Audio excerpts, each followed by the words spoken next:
بسم اللہ الرحمن الرحیم. تمام تعریفیں اللہ کے لیے. درود اور سلام محمد اور آل محمد.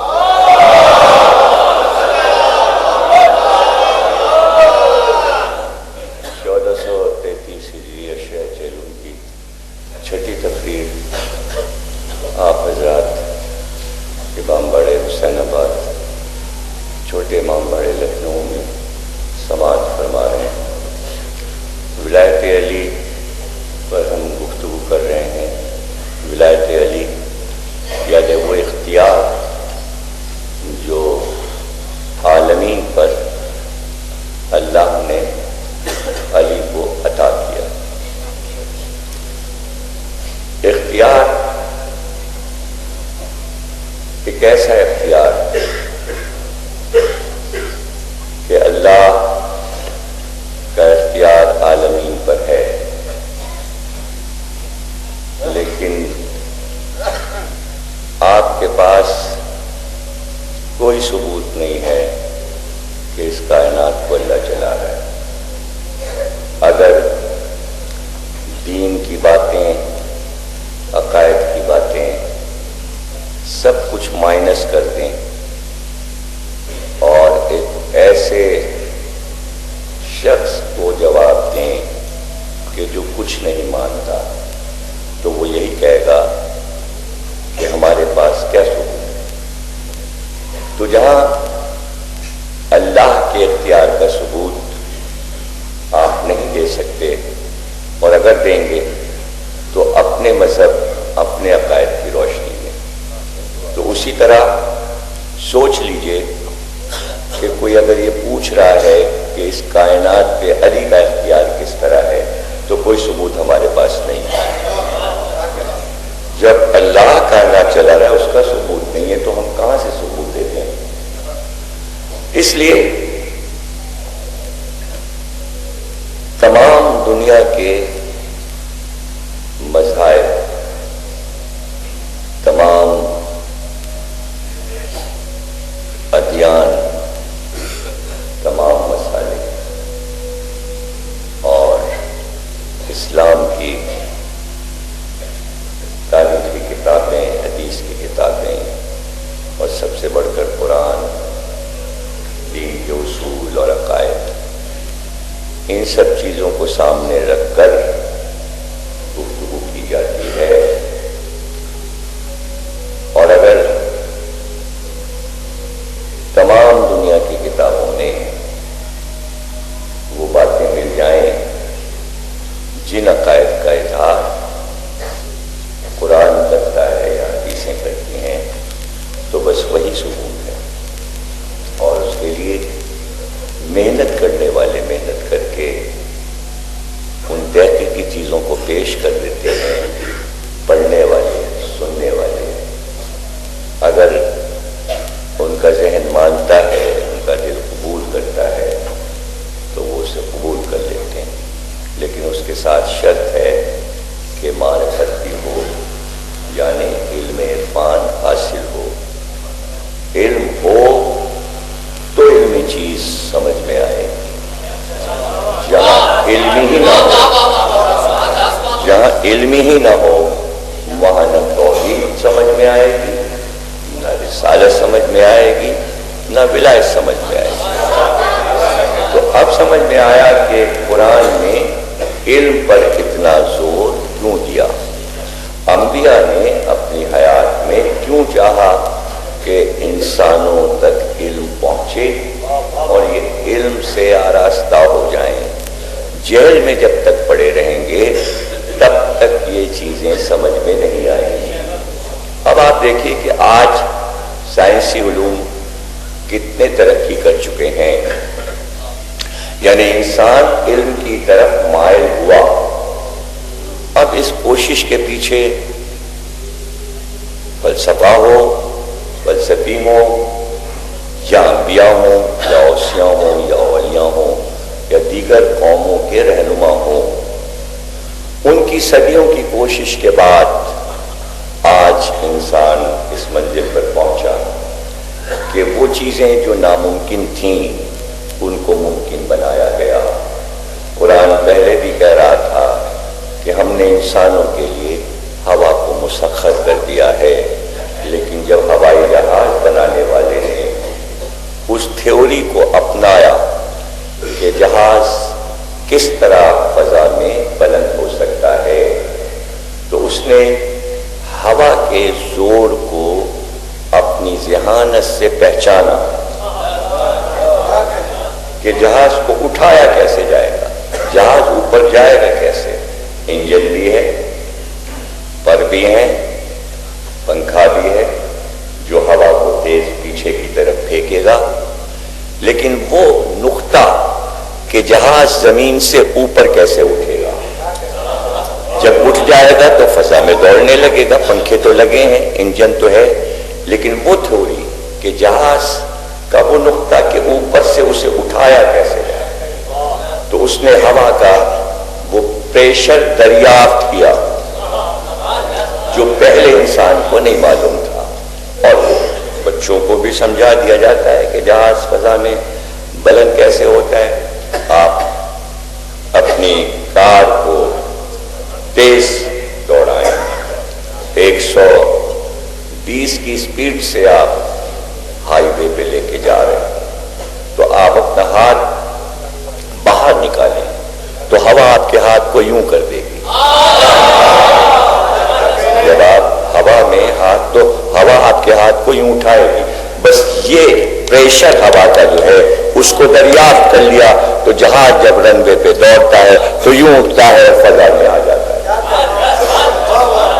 اور پیچھے جائیں، آئنسٹائن کو پڑھیں، آئنسٹائن کو سمجھیں اور نیوٹن کو پڑھیں، تو آپ کو یہ سب کچھ پتہ چل جائے گا کہ سائنس کے آغاز میں ہی وہ زمین کی کشش کو دریافت کر رہے ہیں سیب کے گرنے سے، جو بچوں کو پرائمری کلاس میں پڑھا دیا جاتا ہے کہ جو چیز گرتی ہے وہ زمین کی طرف کیوں جاتی ہے۔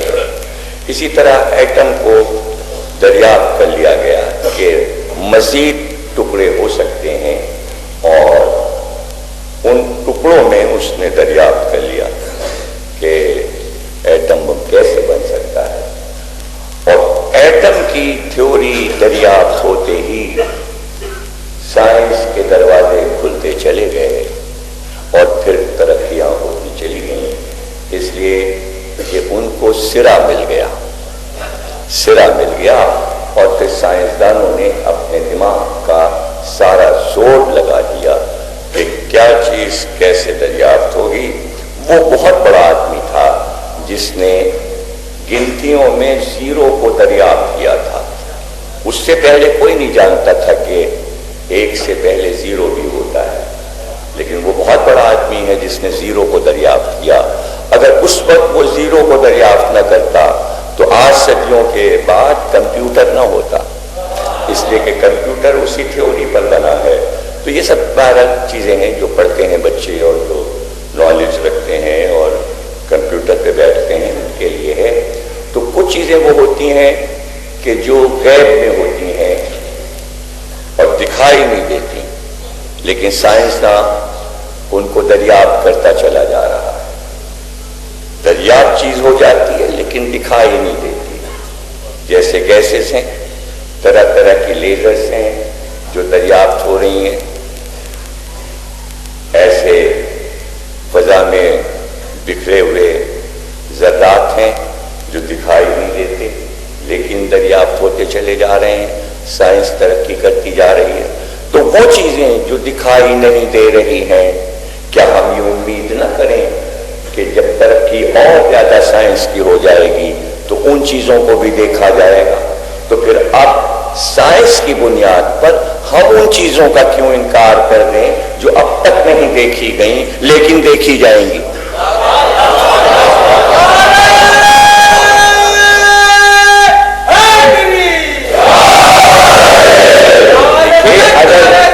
اگر امام یہ فرما رہے ہیں کہ چوٹی جب پتھر پہ چلتی ہے پہاڑ پر تو اس کے قدموں کی چاپ بھی اللہ سنتا ہے، لیکن ابھی تو سائنس نے دریافت کیا ایسا کوئی آلہ ٹیپ ریکارڈر ایجاد نہیں ہوا جو اس آواز کو ٹیپ کر سکے۔ آپ نے دیکھا ہوگا، یہ تو سب سائنس جو ہے وہ مشاہدہ ہے، اور جو مشاہدہ کرتا ہے وہ تھوڑا بہت سائنس کو سمجھنے میں اس کو پریشانی اور دقت نہیں ہوتی۔ آپ نے دیکھا ہوگا کہ چیونٹیوں کی قطار چلتی ہے اور چلتے چلتے اچانک الٹی سمت سے ایک چیونٹی آ رہی ہوتی ہے، اور چیونٹیوں کی قطار میں الٹی شامل ہو کر وہ کسی چیونٹی کے سامنے رک جاتی ہے، اور دو چیونٹیاں منہ ملا کے کچھ دیر رکی رہتی ہیں، پھر ایک ادھر چلی جاتی ہے، ایک ادھر چلی جاتی ہے۔ یہ رکنا جو ہے کسی نے دوسرے کو پیغام بھجوایا ہے، وہ پیغام اس تک پہنچ گیا۔ وہ آواز کون سی ہے کہ جو چیونٹیاں بولتی ہیں اب تک ٹیپ میں کیوں نہیں آئی؟ لیکن قرآن نے تو پہلے یہ بات کہہ دی ہے کہ سلیمان کا تخت فضا میں تھا، اور نیچے چیونٹیوں کے سردار نے یہ کہا بھاگ چلو، اس لیے کہ سلیمان کا لشکر آ رہا ہے، کہیں ایسا نہ ہو کہ وہ ہمیں کچلتے ہوئے چلے جائیں۔ اور اس آواز کو سلیمان نے اوپر تخت پر بیٹھ کر سنا، اور پھر تخت کو نیچے اتار لیا اور چیونٹی کے قریب آ گئے، اور چیونٹی کے سردار کو ہاتھ پہ اٹھا لیا اور اس سے کہا کہ تو نے یہ کیوں کہا؟ کیا ہم نہیں جانتے؟ ہم کیا کچلتے ہوئے چلے جاتے تیرے لشکر کو؟ اس نے کہا نہیں، بات یہ تھی کہ یہ تو ہم نے ڈرایا تھا چیونٹیوں کو، اپنی قوم کو۔ ہم نے تو اس لیے کہا تھا کہ ان کی عبادت کا وقت قریب آ گیا تھا،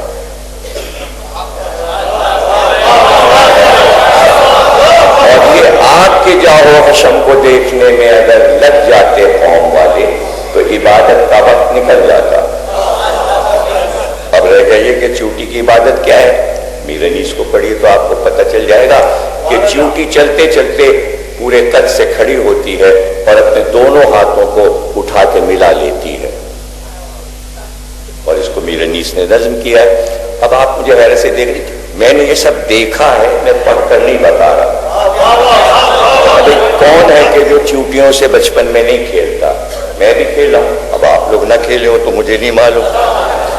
چیونٹیوں کے تو قریب آس پاس بچپن گزرتا ہے، تو میں تو دیکھا ہے چیونٹی کو کھڑے ہوتے بھی اور اپنے منہ کو ہاتھ سے صاف کرتے بھی دیکھا ہے میں نے چیونٹی کو، تو وہ ہاتھ اٹھا کے دعا مانگتی ہے، اور میرنیس نے اسے نظم کیا ہے۔ تو مشاہدہ تیز تھا انیس کا۔ تو مجلسیں اسی لیے ہیں کہ ہم اپنے مشاہدے کو تیز کریں۔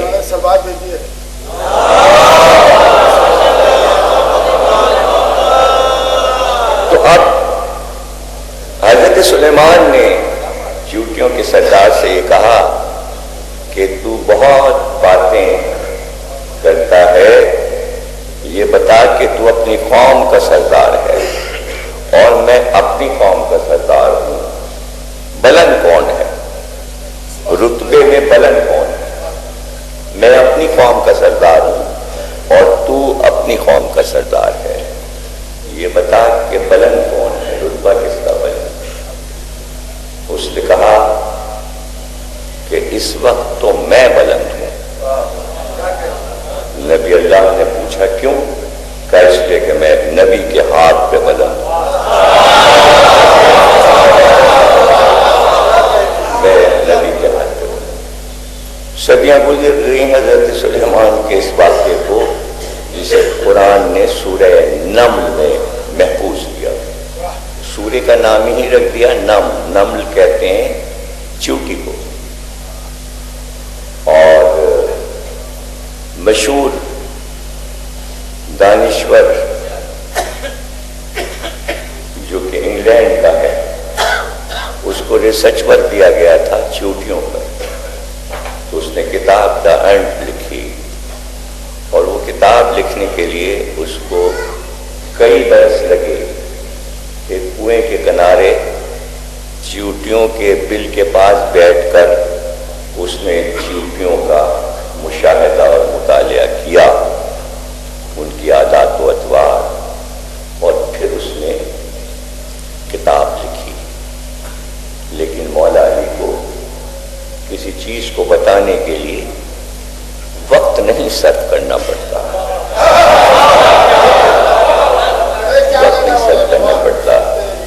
جب آپ نے چیونٹی پہ بولنا شروع کیا تو نہج البلاغہ میں خطبہ موجود ہے کہ ان کو دیکھو اور ان سے سیکھو کہ یہ اپنی ہمت کو کس طرح جوان کرتی ہیں چیونٹیاں، کہ اگر ان کو منزل پہ جانا ہے تو دیوار پہ چڑھتی ہیں اور اپنے سے 10 گنا بڑا دانہ منہ میں لے کر، چاول کا دانہ وزن میں چیونٹی سے زیادہ ہوتا ہے، اور اس کو لے کر دیوار پہ چڑھتی ہے، 10 بار گرتی ہے، دانہ بھی گرتا ہے، پھر آتی ہے، پھر اٹھاتی ہے، پھر چڑھتی ہے، اور پھر وہ منزل آتی ہے کہ نکل جاتی ہے۔ تو عزم سیکھو۔ یہ تعلیم کا وہ طریقہ ہے جدید سائنسی جو مولا علی 1400 برس پہلے سنا ہے اور بتا رہے ہیں کہ ان کی قوم 3 حصوں میں بٹی ہوتی ہے۔ ایک ان کا حکمراں طبقہ ہوتا ہے، ایک ان کی قوم ہوتی ہے، اور ایک طبقہ مزدور پیشہ ہوتا ہے، اور حاکم کی نگرانی میں مزدور کام کر رہے ہوتے ہیں، اور کچھ ان میں پیغامبر ہوتے ہیں جو جاتے ہیں اور پتہ لگاتے ہیں کہ کھانے کی چیزیں اور غذائیں کہاں دریافت ہوئی ہیں۔ پھر وہ حاکم کو اطلاع ہوتی ہے، حاکم مزدوروں سے کہتا ہے کہ فلاں جگہ جاؤ، آگے یہ پیغامبر چلیں گے، تم قطار بنا کر ان کے پیچھے جاؤ اور وہاں سے اپنی غذا لے کر اسی راستے سے واپس آنا۔ اور جب وہ اپنا گھر بناتے ہیں تو 3 منزلہ بناتے ہیں، 3 منزلہ بناتے ہیں۔ جو سب سے اوپر کا حصہ ہوتا ہے اس میں حکمراں رہتا ہے، دوسرے حصے میں مزدور رہتے ہیں، تیسرے حصے میں مال ذخیرہ کیا جاتا ہے جو برسوں کے لیے کافی ہوتا ہے، جو مزدور لا کر رکھتے ہیں، جو قوم کے کام آتا ہے۔ لیکن اگر چیونٹیاں جو جا رہی ہیں کوئی چیز لینے کے لیے، تو اگر دھنیا کا بیج لائی ہیں تو اس کو توڑ کر پہلے ریزہ ریزہ کرتی ہیں بل کے دروازے پر، اور پھر اس کے بعد ایک ایک ذرہ اندر لے کے جاتی ہیں، اس لیے کہ ان کو معلوم ہے کہ اگر پورا دھنیا کا بیج اندر جائے گا تو جب بارش ہوگی اور پانی آئے گا تو درخت اگائے گا، درخت اگے گا تو پورا گھر ٹوٹ جائے گا۔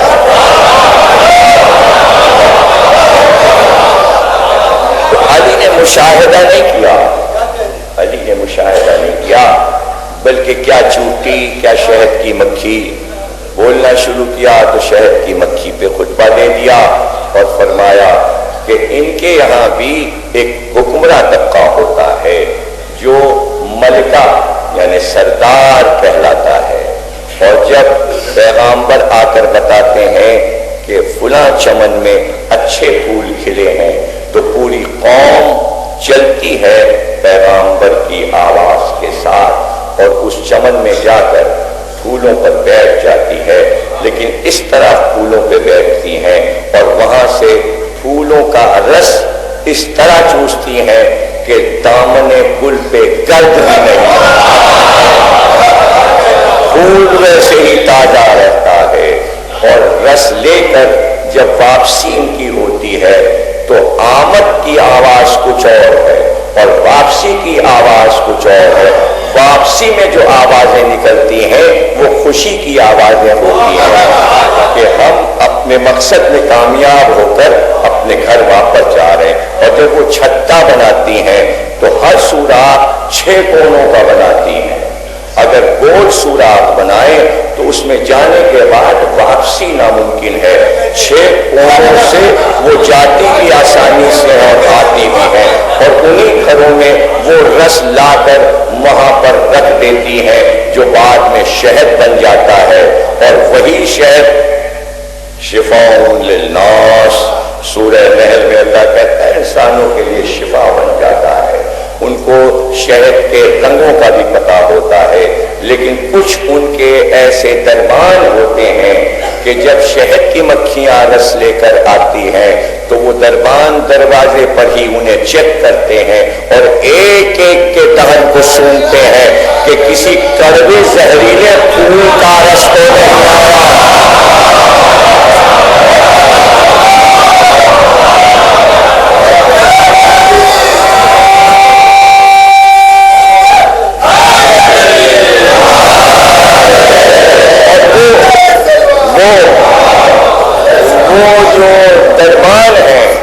اگر ایک مکھی پہ بھی شک ہو جائے کہ یہ کڑوا رس لائی ہے تو اس کو 20 سے 2 ٹکڑے کر کے نیچے چھتے کے پھینک دیا جاتا ہے۔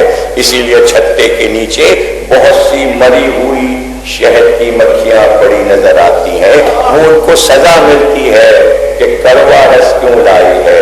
اس کے کس فائدے کا ہے میٹھا رس یا کڑوا رس؟ کیا نقصان؟ لیکن وہ انسانوں کے لیے تیار ہو رہا ہے، اپنے لیے نہیں۔ اسے یہ خیال ہے کہ وہ انسان شہد استعمال کرے گا ایسا نہ ہو کہ وہ زہریلا چلا جائے۔ صاف ستھری امانت دے دی جاتی ہے انسان کو۔ کیوں؟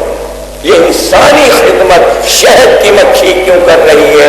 اس کا اپنا ذاتی کوئی فائدہ نہیں، اس لیے کہ اللہ کہتا ہے اوحا الی النحل، ہم نے شہد کی مکھی پر وحی کر دی ہے۔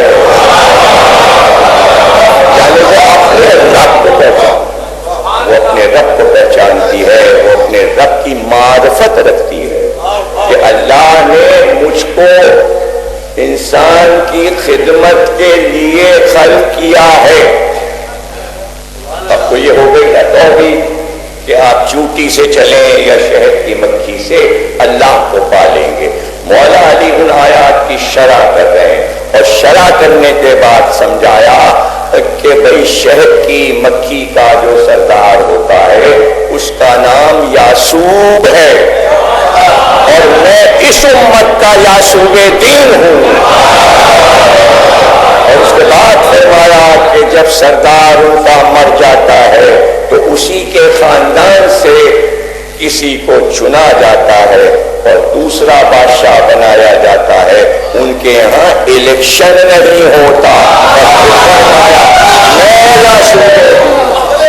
میں یاسوب دین ہوں، یعنی قدیر کی طرف اشارہ کر کے گفتگو شہد کی تھی، لیکن علی نے اپنی ولایت کو سمجھا تھا۔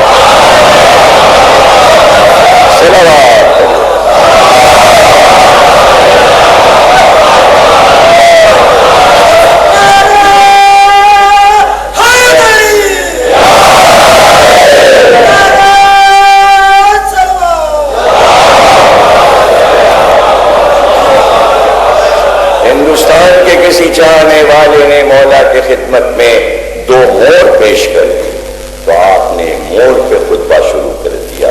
کیا تم نے اس کے رنگوں کو دیکھا ہے؟ اس کے رنگوں کو دیکھا ہے، اس کا نیلا رنگ، اس کا سبز رنگ، اور پھر وہ سبز رنگ جو اس کی دم میں ہے اس کے اوپر جو سنہرا ٹھپا ہوتا ہے اس کو غور کیا، اس کی لالی کو دیکھا، چاندی جیسی ایک لکیر اس کے سینے پر دیکھا، تم نے اس کے تاج کو دیکھا، اور پھر اس کی آوازوں کو دیکھو کہ جب وہ خوش ہوتا ہے تو رقص کرتا ہے، جب رقص کرتا ہے تو اپنی دم کو اٹھا کر اس طرح تاج بناتا ہے، اور جب وہ گھومتا ہے تو ایسا لگتا ہے کہ کشتی لہروں پہ رواں ہے اپنے بادبان کے ساتھ، اور جب وہ چاہتا ہے کہ اس کی مادہ انڈوں پر بیٹھے تو اس کی آنکھ سے آنسو گرتے ہیں، اور مورنی اپنے نر کے آنکھ کے آنسوؤں کو اپنی منقار سے پیتی ہے، اور پھر وہ آمادہ ہو جاتی ہے کہ نسل بڑھانے کے لیے وہ وہاں چلی جائے۔ یہ ان کا پورا تنظیم کا ایک کارخانہ ہے۔ کیا شہد کی مکھی، کیا چوٹی، کیا مور، کیا چمگادڑ۔ آپ دیکھیے کہ اینٹینا ایجاد ہوا چمگادڑ کی وجہ سے، تار لگا لگا کے چمگادڑ کو اڑایا گیا،